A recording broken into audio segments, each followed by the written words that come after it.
How does one funny birthday toast turn into divorce papers in a glass lobby with everyone watching? What happens when a wife turns her husband into a public joke and he answers with quiet meetings, neat folders, and a calm legal ending she never saw coming? Can someone who insists it was just a joke survive the moment the consequences land in her hands? My name is Yanthi, and people always say I tell the truth in a funny way, even when it hurts a little, so I guess that is how I ended up turning my husband's birthday into a show. I kept saying to myself all day that I was going to be nice, that I would smile and act grateful. But when I saw him sitting there in that boring blue shirt he always wears, I felt that familiar irritation in my chest. He looked so small at the head of that long table in the family restaurant, with the balloons behind him and the cheap paper crown Mila had made at school, and I thought that this, right here, was my problem. I had married safety, and now I was trapped in it. The restaurant was noisy and warm, with birthday songs playing every 10 minutes for some stranger, and our group was spread along the table like a messy line. Tess had arrived late but already had a drink in her hand, and she leaned over to me and said she expected me to roast him properly because I was the only one brave enough. Lara said she hoped I would not get too dark this time because she did not want Helena to faint at the table. I just smiled and told them to wait and see, because I knew they would laugh if I went a little too far, and that was all I ever needed to feel right. Aaron kept checking that everyone had menus and water, the way he always does, like a polite waiter instead of the birthday man. He asked if I was okay because I seemed quiet, and I told him I was just tired from work. That was not true, of course. I was saving my energy for the speech, for the moment when all eyes would be on me and they would remember that I was the interesting one in this marriage. I noticed he had chosen this restaurant because it was close to his mother's place and cheap, and it annoyed me that he still thought like a student, even though we were in our 30s. When the food finally arrived and the kids calmed down with their chicken nuggets, Tess tapped her glass with a fork and told everyone that I should say something. A few cousins cheered. Someone at the other end called my name. I stood up, feeling the room tilt toward me, and for a second I thought I might be kind and simple, something like thanking him for being a good father. But then I saw Jonas at the far side, pretending to film the cake with his phone and giving me that little half smile he always gives, the one that says he expects more from me than the usual wife act, and I felt the old performance itch. I cleared my throat and started with a sweet line about how Aaron and I had been together for 8 years, and how he always picked up medicine when I was sick and did bedtime stories with Mila. People nodded and smiled, and I could feel them relax, as if I might behave tonight. Then I said that he was proof that sometimes you make a mistake and it still works out anyway because you learn to love your mistake. There was a beat of silence, then a ripple of laughter. Tess laughed loud enough for 3 people. I saw Aaron's jaw tighten, but he tried to smile, and that annoyed me even more. I said that when we met, I had actually been dating one of his friends, and that Aaron was the safe rebound who never left. I told them that now, when I look back, I like to call him my walking mistake, because if he had walked away like a normal man with standards, I would have had to grow up faster. People laughed harder at that, clapping the table. I heard someone near Jonas say that this was harsh, but their voice got drowned by Tess repeating the phrase walking mistake and pretending to put it in imaginary lights over his head. Jonas lowered his phone a little and smirked, which told me he thought the line was clever, not cruel. Aaron said in a low voice that this was enough and that I should sit down, but I replied that he knew I was like this when he married me and that everyone loved our dark humour. I even told them he was the patient one, the boring rock whose main job was to endure my storms. It sounded cute in my head, but when I looked at him, his eyes were not amused. They were just tired and far away. Helena sat very still, her fork on her plate, staring at me like she had finally seen something she suspected all along. Mila asked why Daddy was a mistake, and I quickly said it was just a silly adult word, nothing to worry about. He paid the bill himself, as usual, while I chatted and took pictures with my friends. When we stepped out into the cold night air, he suggested that we go home early because Mila was yawning, and I rolled my eyes and told Tess that he was old even before his time. Tess laughed and said that at least he was loyal, and I shrugged because loyalty felt cheap when it came in such a plain package. On the ride home, he barely spoke, just answered questions about the route and the time, and I decided he was sulking because he could not take a joke.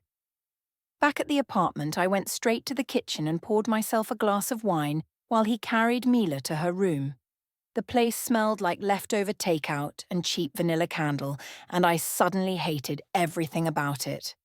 When he came back out, he asked in a calm voice if I realized how I had looked tonight, and I told him that I looked honest and that people respected honesty. He said it had felt like I wanted him to be small in front of everyone, and I replied that he made himself small. I just gave it a funny name. He did not raise his voice or slam anything, which made me even angrier, because he refused to give me the big reaction that would prove I mattered. He walked past me to the small desk in the corner where his laptop sat open, and I heard the faint hum of the printer starting up in the other room. A single sheet of paper slid out, blank, and he took it and dropped it in the trash without comment. I asked what he was doing, and he just said he needed to sort a few things out. On the counter, 2 mugs stood apart from each other, one on each side, like our own small countries.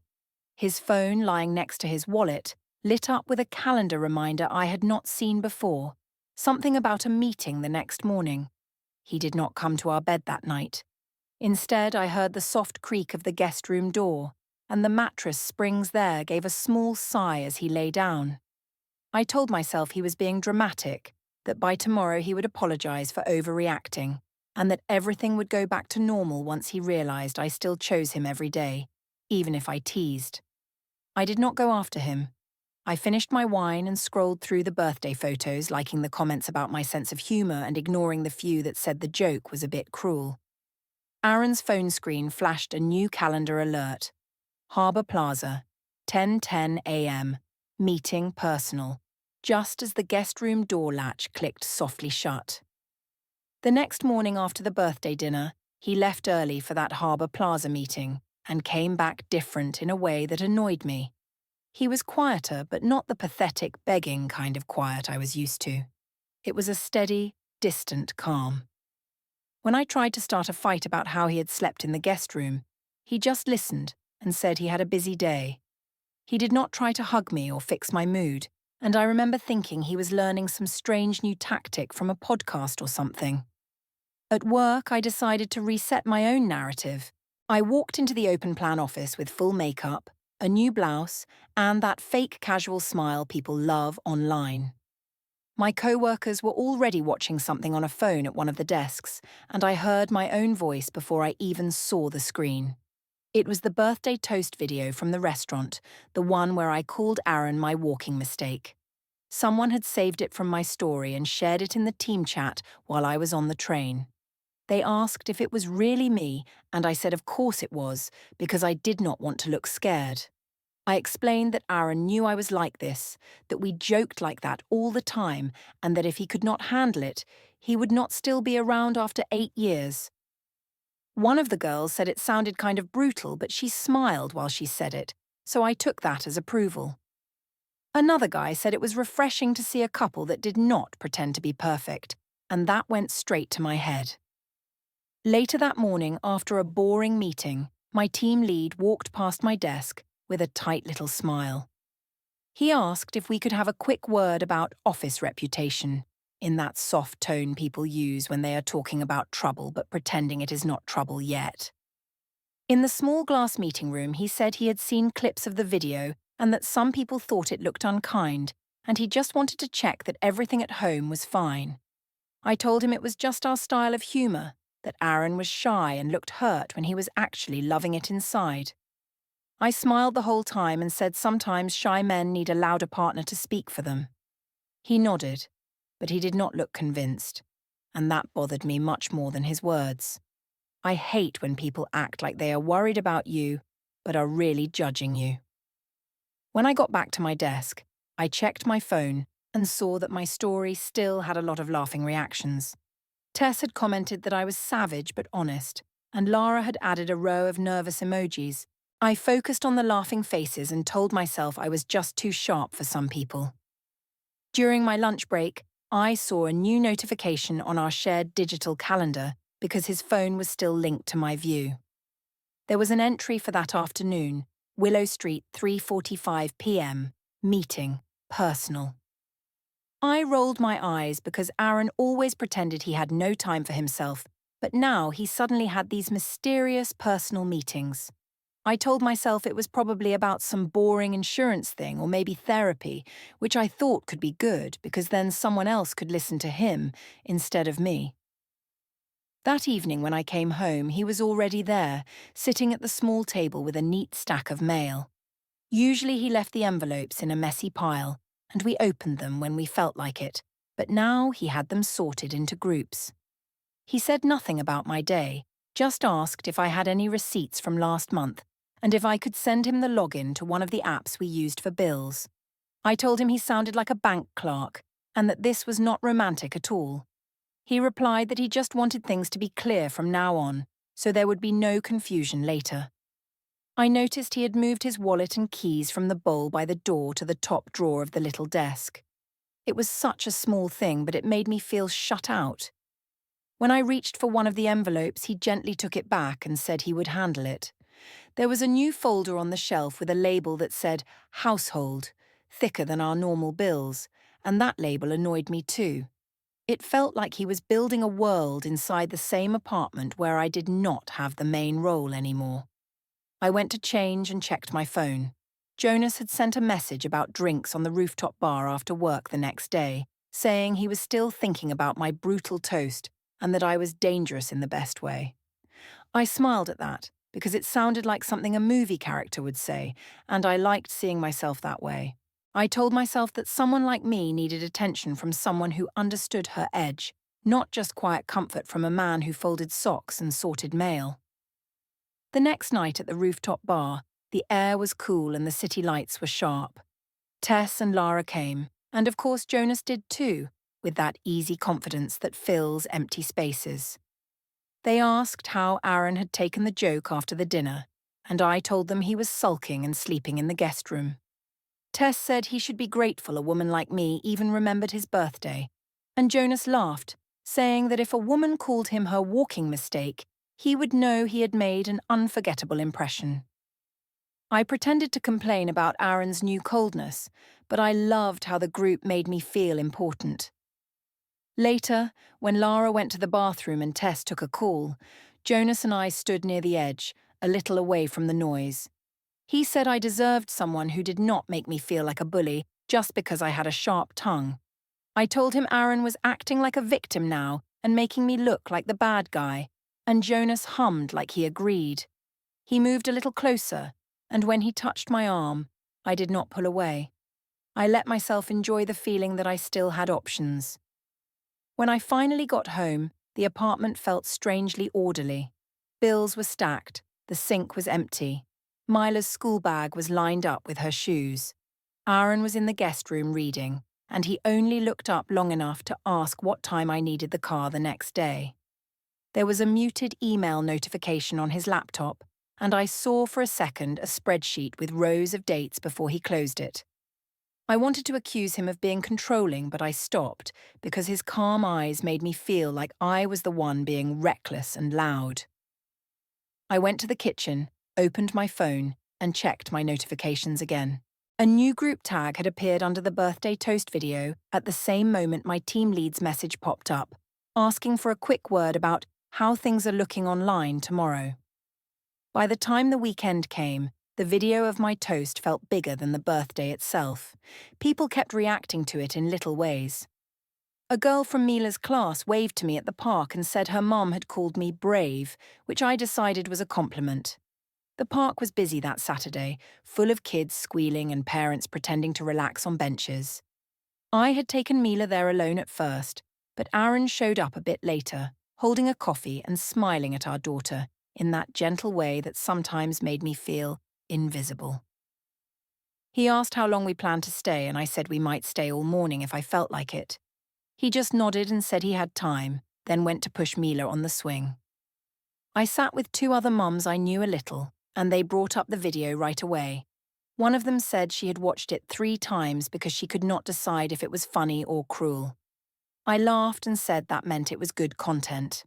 I told them Aaron was fine with it, that he knew I needed to be dramatic sometimes, and that if he really had a problem, he would say so. They both gave me that polite smile people use when they do not want to argue. I started retelling the story, changing small details to make the punchline sharper. I said he had looked like a puppy who had been yelled at, which made one of the moms snort. I repeated the walking mistake line again, slower this time, so they could really hear it. I noticed a teenage boy near the fence holding up his phone, and I realized he was filming his little brother on the slide, but I could not help feeling like I was the background show again. I liked it.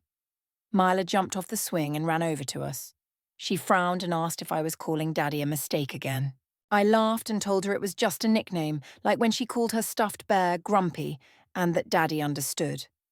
She did not seem convinced. She said her teacher said that mistakes are things you fix, and she wanted to know if we were going to fix Daddy.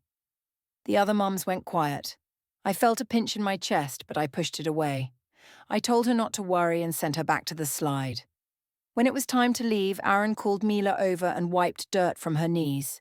He thanked the other mums for watching her for a moment. One of them asked in a careful tone if he had seen the birthday video.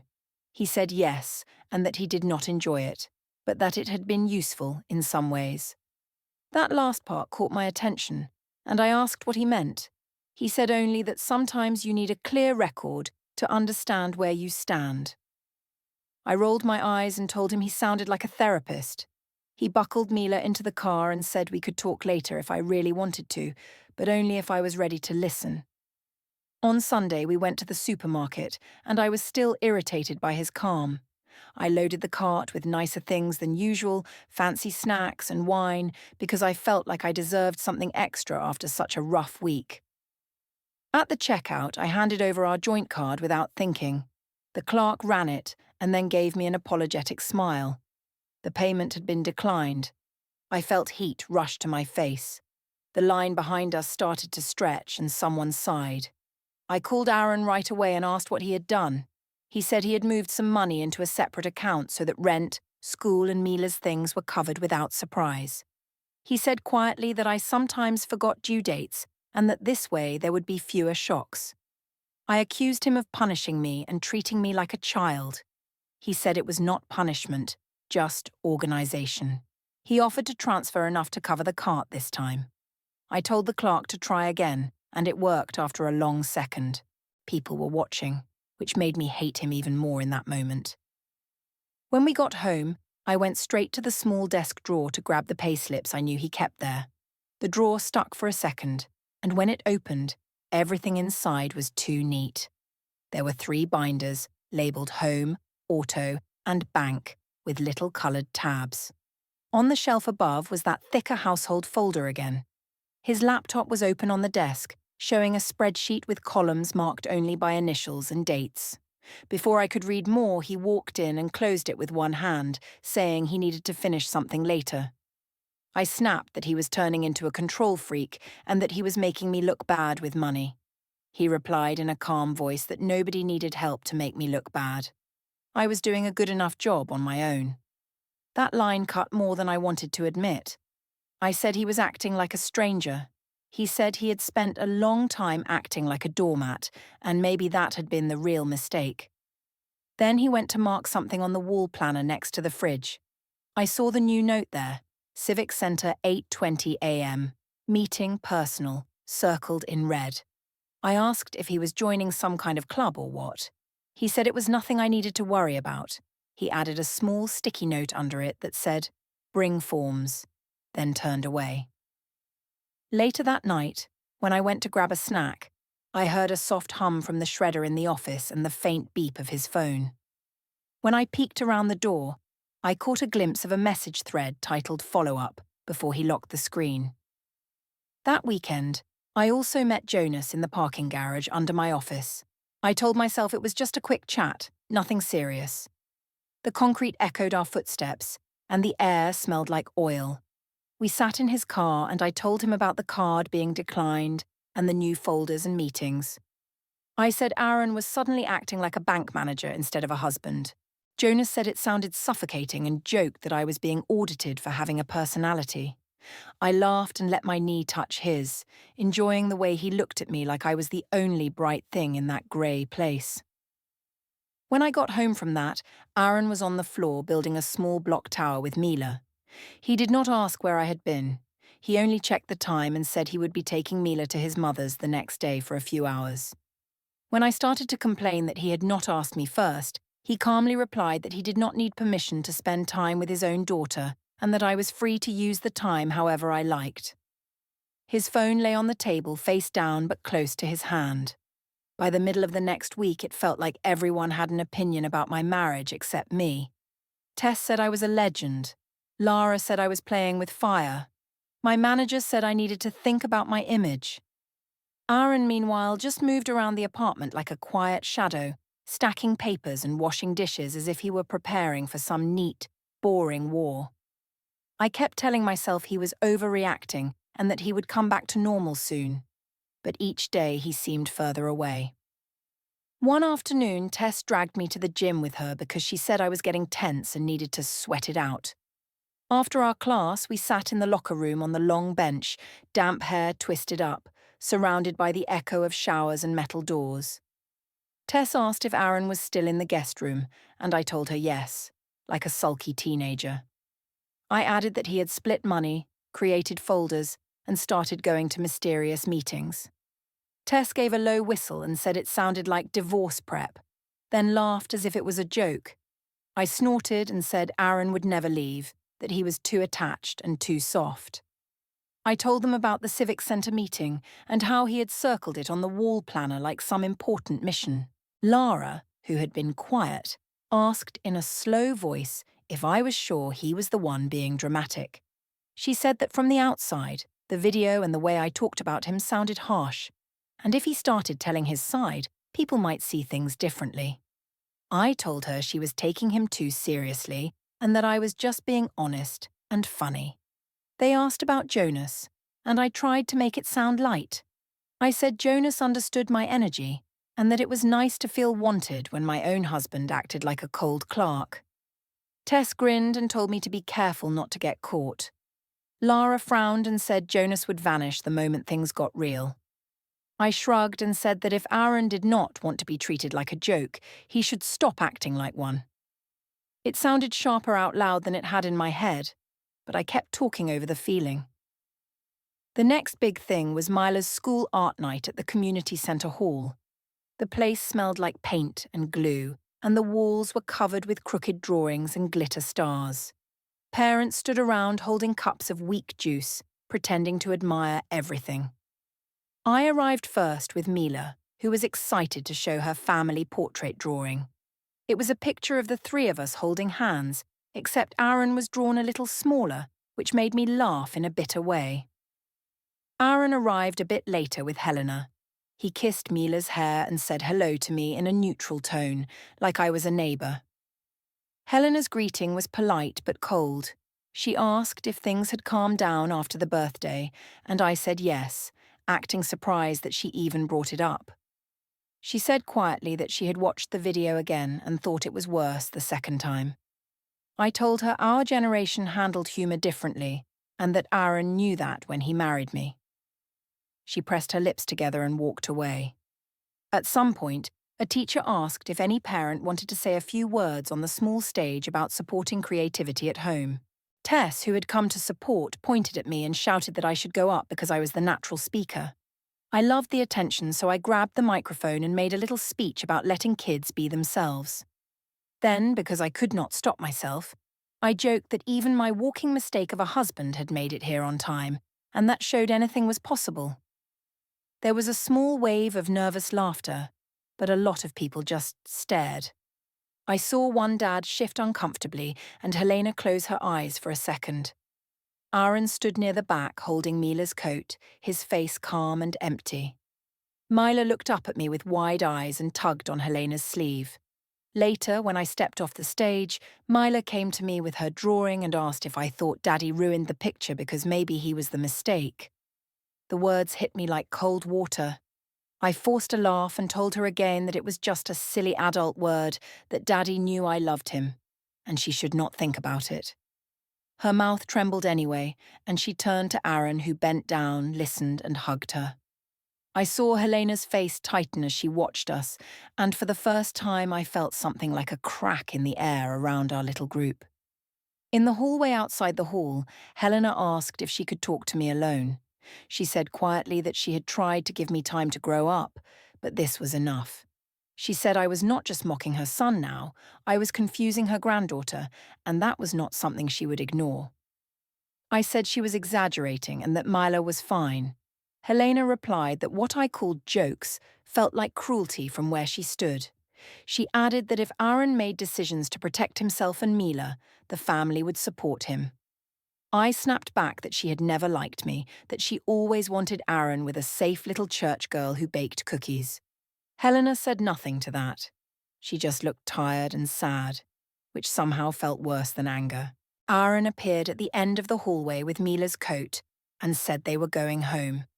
He told me, in a steady voice, that Mila would stay with him at his mother's that night because she was upset. I said he should have asked me first. He answered that he was not asking, he was informing, and that I could call Mila tomorrow. When I got home alone, the apartment felt too quiet. On the wall planner by the fridge, I noticed a new red circle I had not seen that morning. Maple Clinic, 1:05 p.m. Meeting, personal. Under it, in Aaron's neat handwriting, was a sticky note that said, "Bring forms." In the small office, his desk was almost painfully tidy. Papers in clean stacks, pens lined up. The shredder in the corner gave a low hum, then stopped. His phone lay face down on the desk and lit up once with a notification from a thread called Follow Up before going dark again. I stared at all of it and told myself he was just playing at being organised to scare me, that he was addicted to lists now and nothing more. I messaged Tess and complained that Helena was turning everyone against me. Tess sent a voice note saying the whole thing was getting real and I should maybe dial it back. I did not listen to the whole recording. I went to Mila's room, saw her empty bed, and for a moment the space felt wrong, too big, but I pushed the feeling away. The next week felt strange, like I was living with a polite stranger who happened to know where everything in my kitchen went.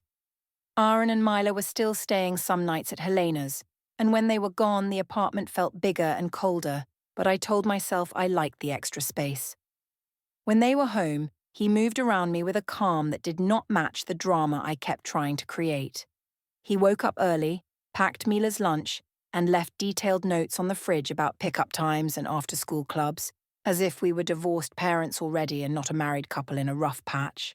At work, the birthday video had stopped being the main topic, but the silence around it felt heavier than the jokes. Some of my co-workers were warmer to me, some were cooler, and I could not always tell which was worse.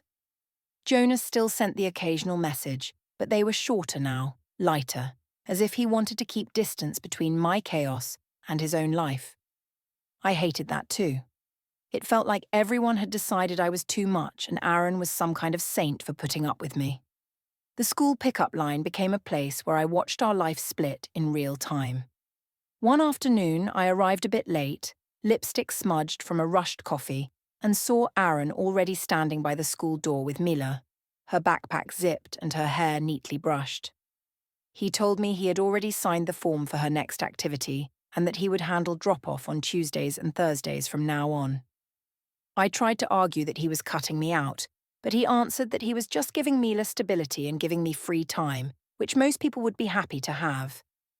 Teachers started looking at him first when they needed something, and sometimes they only gave me careful, small smiles. On my phone, the shared calendar flashed a new entry. Riverside, 11:40 a.m. Meeting, personal. I stared at it in the car and felt a small, sharp fear, but I pushed it down and told myself it was therapy or maybe some boring financial advisor. I warned myself not to show that I cared, because then he would think he had power. At home that evening, the office looked even more like a tiny control center. His laptop screen showed a clean desktop with two main folders named Archive A and Archive B. A spreadsheet was open with dates and short comments beside them, which he closed as soon as he saw me. There was a small USB stick on the desk with a recent date written on a label, and beside it a neat stack of papers held together with a clip, turned upside down so I could not see any words. The shredder sat quiet, but ready, like another machine on his side. I accused him of planning something behind my back, and he replied that he was simply making sure all the important information about the house, school, and money was in order. He asked where I kept some of my personal files, just in case anything happened, and the way he said just in case made my skin prickle.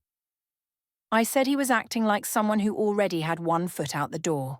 He answered that sometimes you have to move one foot before the other can follow. That night, I tried to pull him into an argument in the kitchen. I asked if he still loved me, if he was seeing someone, if Helena was telling him to leave. He listened, arms crossed, and did not raise his voice once. He said love was not the only question anymore. Safety and respect were also questions. I said he was being dramatic, that I had never hit him or cheated in his face.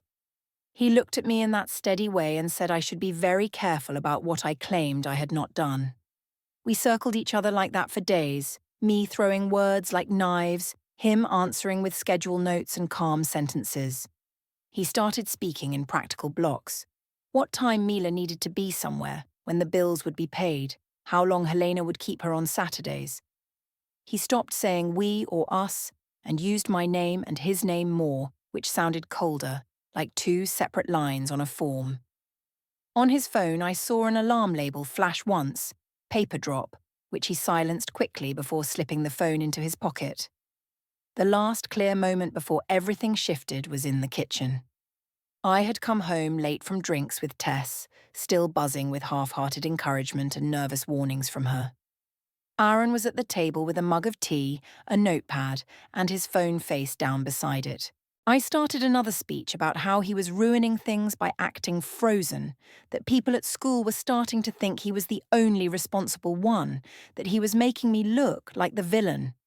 He let me finish every messy sentence, and then he nodded slowly. He said in a level voice that he understood I did not take him seriously when he tried to talk before, and that I preferred an audience to a conversation. He said that was my choice. Then he told me he had done what he needed to do, that things were already in motion, and from this point he would handle everything properly. The way he said it properly made the hair on my arms stand up. As he stood and walked toward the guest room, his phone buzzed on the table, the alarm label flashing paper drop once more before he tapped it away. A week later, I walked into the glass lobby of Aaron's office tower, thinking I would meet him for lunch and finally break his cold act. The floor was polished, the air cool, and I could see my own reflection as I fixed my hair. I was rehearsing lines in my head about him acting like a victim when a man in a dark jacket stepped in front of me. He asked if I was Ianthe Quill, and I said yes without thinking, because why wouldn't I? Then he put a thick envelope in my hands and said I had been served with a petition regarding marriage and temporary orders. For a moment I did not understand. Then I saw my name, his name, and the filing date, the night of his birthday. Through the glass, Aaron watched from the sidewalk, calm and distant, as the security guard and my co-workers turned to stare, and the envelope grew heavier in my shaking hands.